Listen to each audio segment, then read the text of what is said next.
আমার হাতে যে ফোনটি রয়েছে সেই ফোনটি হচ্ছে ওয়ালটন প্রিমো R9। আপনারা অনেকেই জানতে চান যে এই ফোনটার র্যামটাকে কিভাবে চেক করব, অর্থাৎ আপনার হাতে থাকা যে কোনো ওয়ালটন ফোনের র্যাম এবং কি ফোন স্টোরেজটা কিভাবে চেক করবেন সেটা স্টেপ বাই স্টেপ দেখিয়ে দিব।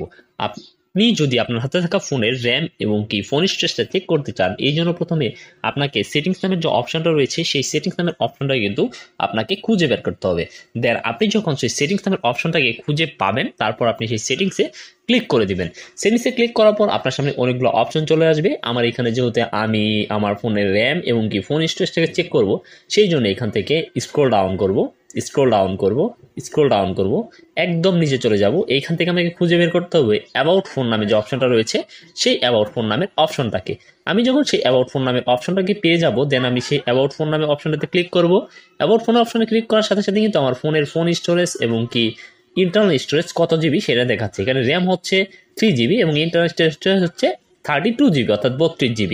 সো এইভাবেই আপনি আপনার হাতে থাকা ফোনের র্যাম এবং কি স্টোরেজ চেক করতে পারেন যে কোনো ওয়ালটনের ফোনে। সো ভিডিও দেখে ভালো লেগে থাকলে অবশ্যই চ্যানেল সাবস্ক্রাইব করে রাখবেন এবং পাশে থাকা বেল আইকনটি অন করে দিবেন।